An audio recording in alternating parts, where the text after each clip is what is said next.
নমস্কার, চ্যানেল রূপা মুখার্জিতে আপনাদের সকলকে স্বাগত জানাই। ডব্লিউবিসিএসসি অ্যাসিস্ট্যান্ট প্রফেসর ইন্টারভিউয়ের জন্য জিআই ট্যাগ ওয়েস্ট বেঙ্গল বিষয়টি থেকে কিছু প্রশ্ন আসতে পারে, তাই আজকে ইন্টারভিউ কোয়েশ্চেন অ্যান্সার প্যাটার্নের একটি সংক্ষিপ্ত মুখে বলার মতো আপনাদের জন্য ভিডিও আমি নিয়ে এসেছি। কিছু প্রশ্ন উত্তর আলোচনা করব, আর যদি আপনারা এই পিডিএফটি পেতে চান তাহলে অবশ্যই আমাদের টেলিগ্রাম চ্যানেল অথবা হোয়াটসঅ্যাপ চ্যানেলে যুক্ত হতে পারেন। লিঙ্ক আপনারা ডেসক্রিপশন বক্সে পেয়ে যাবেন। চলুন শুরু করা যাক। জিআই ট্যাগ কি? জিআই এর পূর্ণ রূপ হলো জিওগ্রাফিক্যাল ইন্ডিকেশন। কোনো পণ্যের নির্দিষ্ট গুণ, খ্যাতি বা বৈশিষ্ট্য যদি একটি নির্দিষ্ট ভৌগোলিক অঞ্চলের সঙ্গে যুক্ত থাকে তাহলে সেই পণ্যকে জিআই ট্যাগ দেওয়া হয়। জিআই ট্যাগ দেওয়ার প্রধান উদ্দেশ্য কী? স্থানীয় ও ঐতিহ্যবাহী পণ্যের স্বাতন্ত্র্য রক্ষা করা, নকল পণ্য প্রতিরোধ করা এবং উৎপাদকদের অর্থনৈতিক সুবিধা দেওয়াই এর প্রধান উদ্দেশ্য। পশ্চিমবঙ্গের একটি বিখ্যাত জিআই পণ্যের নাম বলুন। দার্জিলিং চা পশ্চিমবঙ্গের অন্যতম বিখ্যাত জিআই স্বীকৃত পণ্য। পশ্চিমবঙ্গের জিআই ট্যাগের সঙ্গে সংস্কৃতির সম্পর্ক কী? পশ্চিমবঙ্গের বহু জিআই পণ্য আমাদের লোক সংস্কৃতি, কারুশিল্প, খাদ্য সংস্কৃতি ও ঐতিহ্যের সঙ্গে গভীরভাবে যুক্ত, যেমন নকশি কাঁথা, বালুচরী শাড়ি, কৃষ্ণনগরের মাটির পুতুল এবং শান্তিনিকেতনের বিভিন্ন হস্তশিল্প। পশ্চিমবঙ্গের জিআই স্বীকৃত খাদ্যপণ্যের উদাহরণ দিন। বাংলার রসগোল্লা, জয়নগরের মোয়া, বর্ধমানের সীতাভোগ ও মিহিদানা, কামারপুকুরের সাদা বোঁদে এবং চন্দননগরের জল ভরা সন্দেশ উল্লেখযোগ্য উদাহরণ। পশ্চিমবঙ্গের জিআই স্বীকৃত কৃষিপণ্যের উদাহরণ কি? গোবিন্দভোগ চাল, তুলাইপাঞ্চি চাল, বিভিন্ন আম এবং দার্জিলিং কমলা উল্লেখযোগ্য। জিআই ট্যাগ কি শুধু একটি সম্মানসূচক স্বীকৃতি? না, এটি আইনি সুরক্ষা প্রদান করে।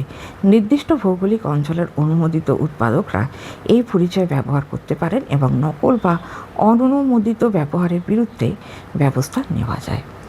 একজন শিক্ষক হিসেবে জিআই ট্যাগ বিষয়টি কিভাবে আপনি শিক্ষার্থীদের কাছে উপস্থাপন করবেন? আমি স্থানীয় উদাহরণ ব্যবহার করে বিষয়টি বোঝাবো, যেমন দার্জিলিং চা, বালুচরীর শাড়ি বা জয়নগরের মোয়ার উদাহরণ দিয়ে বোঝাবো যে একটি পণ্যের পরিচয় কীভাবে একটি নির্দিষ্ট অঞ্চল ও সংস্কৃতির সঙ্গে যুক্ত হয়ে যায়। জিআই ট্যাগ পশ্চিমবঙ্গের অর্থনীতিতে কিভাবে সাহায্য করতে পারে? জিআই ট্যাগ স্থানীয় পণ্যের বাজার মূল্য ও ব্র্যান্ড পরিচিতি বাড়াতে পারে। এর ফলে কারিগর, কৃষক ও ক্ষুদ্র উৎপাদকরা উপকৃত হতে পারেন এবং স্থানীয় কর্মসংস্থানও বৃদ্ধি পেতে পারে। পশ্চিমবঙ্গে জিআই পণ্য সংরক্ষণ কেন গুরুত্বপূর্ণ? কারণ এগুলি শুধু অর্থনৈতিক পণ্য নয়, এগুলি পশ্চিমবঙ্গের ইতিহাস, ঐতিহ্য, সংস্কৃতি ও স্থানীয় জ্ঞানের অংশ।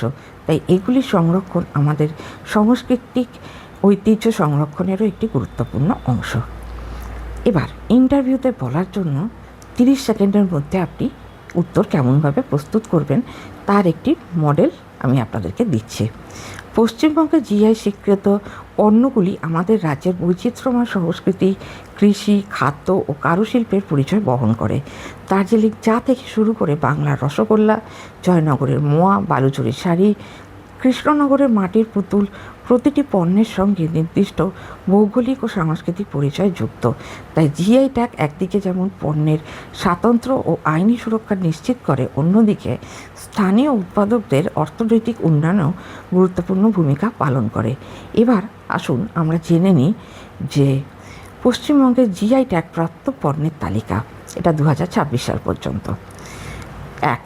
দার্জিলিং চা, 2. নকশি কাঁথা, 3. শান্তিপুর শাড়ি, 4. বালুচরী শাড়ি, 5. ধনিয়াখালি শাড়ি, 6. ফুলিয়া টাঙ্গাইল শাড়ি, 7. গোবিন্দভোগ চাল, 8. তুলাইপাঞ্জি চাল, 9. লক্ষণভোগ আম, 10. হিমসাগর আম, 11. ফজলি আম, 12. বাংলার রসগোল্লা, 13. জয়নগরের মোয়া, 14. বর্তমানের সীতাভোগ, 15. বর্তমানের মিহিদানা, 16. কামারপুকুরের সাদা বোঁদে, 17. দার্জিলিং কমলা, 18. কালো নুনিয়া চাল, 19. বাংলার মসলিন, 20. সুন্দরবনের মধু, 21. নলেনগুড়ের সন্দেশ, 22. শান্তিনিকেতনের চামড়ার কাজ, 23. শান্তিনিকেতনের বাটিক, 24. শান্তিনিকেতনের একতারা, 25. কৃষ্ণনগরের মাটির পুতুল, 26.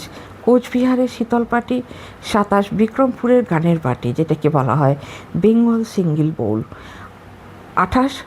জানাইয়ের মনোহরা, 29. বেলিয়াতোরের মেচা সন্দেশ, 30. কানকচুর খই, 31.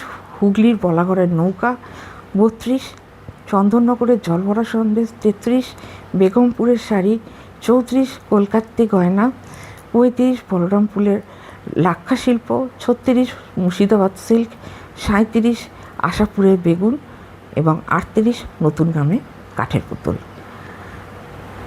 এই জিআই ট্যাগ থেকে মোটামুটি যে ধরনের প্রশ্ন আসতে পারে এবং কতগুলি জিআই ট্যাগ পেয়েছে পশ্চিমবঙ্গের বিভিন্ন অঞ্চলের বিখ্যাত দ্রব্যগুলি, তার তালিকা আমি আজকে আপনাদের সাথে শেয়ার করলাম।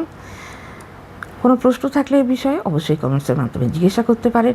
ভিডিওটি ভালো লাগলে অবশ্যই লাইক করুন, শেয়ার করুন এবং চ্যানেল সাবস্ক্রাইব করে আমাদের সঙ্গে যুক্ত থাকুন। ভালো থাকবেন, ধন্যবাদ।